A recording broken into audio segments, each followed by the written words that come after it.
Let's get into this news, man. All right, so inflation. From CNBC, inflation rose to 9.1% in June. My God. Even more than expected as consumer pressures intensify. Do you think that's a real number?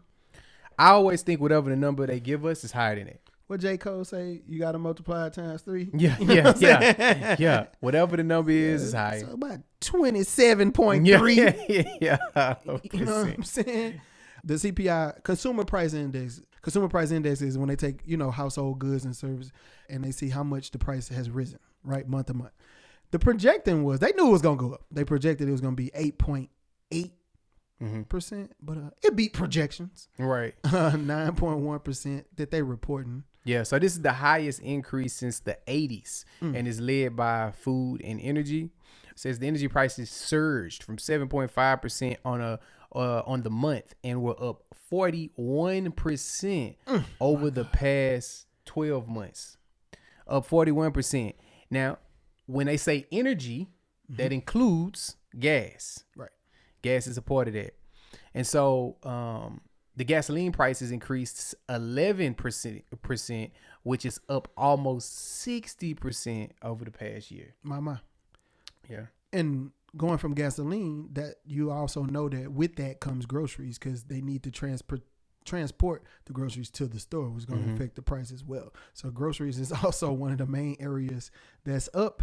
Also rent. I'm pretty sure you felt that. And even dental care is up right now. Oh, come on, man. Just brush your teeth and floss, man. Come on, man. Because they're going to tax you for them crowns and them caps. Just brush your teeth and floss, man. Another thing that's worth noting in this article is worker wages. Yeah, this is good. Man, if you bounce it against inflation, because most jobs, give them credit, they have been trying to increase pay. McDonald's $21 an hour now. Yeah, as the cost of living go up, they try to they getting a little bit better by trying to increase. But inflation's so high that they said worker wages still seem like it fell 1%. So even with these raises, if inflation is 9.1%, it feels like your wage increase was only 8.1%. Exactly. Yeah. Exactly. They said they ain't been this high since the Reagan era. Since the Reagan. Now it's bad. You know it's bad if it ain't been that high since what then. Nino say? You got to rob to get rich in the Reagan era. All right. Next, man. Elon Musk and Twitter. I know you heard something about it. Twitter is now suing Elon Musk, right? Because they saying he reneged on the deal, man. They saying he ran off on the plug, man. He ran off on the plug. He's trying to back out of the deal. So Twitter sues Elon Musk to hold him to the $44 billion deal to buy them.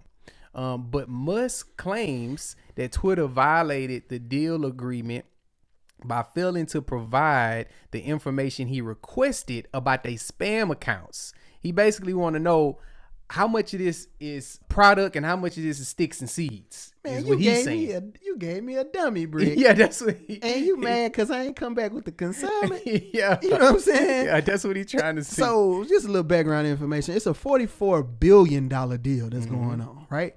And most of that is Elon putting that bread up. About 35 point something billion is Elon. And it's important to note that he's not paying. He ain't going to his Pablo cash. Nah, he ain't cashing out, man. He's using his El shares. Chapo now. Come on he's now. using his Tesla shares. Got a little profit from stocks. Got a little debt financing in there too.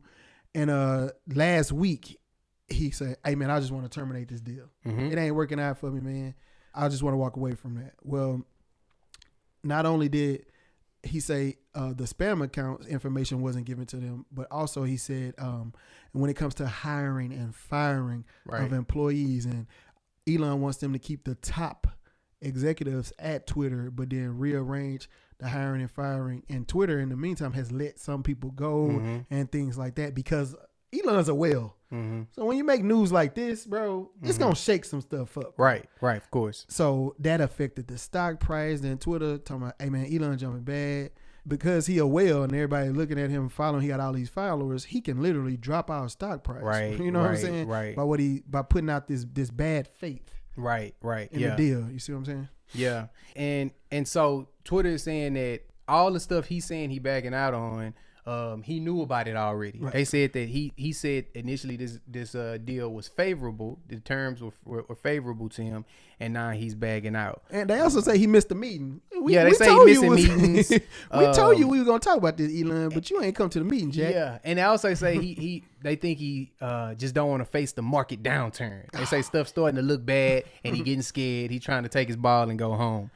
But that's what they say. We're gonna keep y'all posted on what's popping with that. Facts. Now this next one, man, I was not I was not expecting this. I was. According to Black Enterprise, black banks largely trail Asian and Hispanic banks in number and assets. Tell them about the gun line, I was boss. not expecting these numbers though, bro.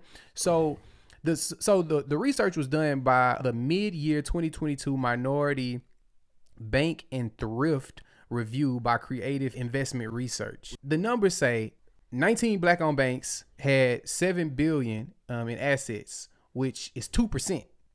77 Asian-owned banks had $172 billion. Black-owned banks $7 billion.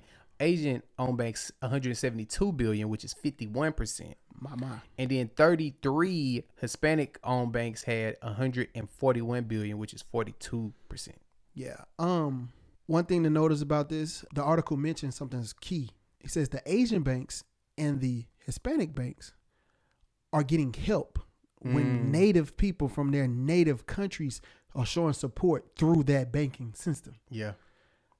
But if our people are not tied to their roots and people in native countries are not tied to these people in America like that, we at a disadvantage naturally. Right, yeah, because capital is the issue. That's what they're saying. Yeah.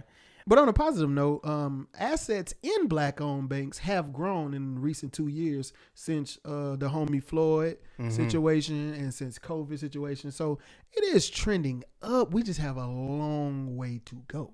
Yes! Yes! We'll take it, man. Reading is fundamental.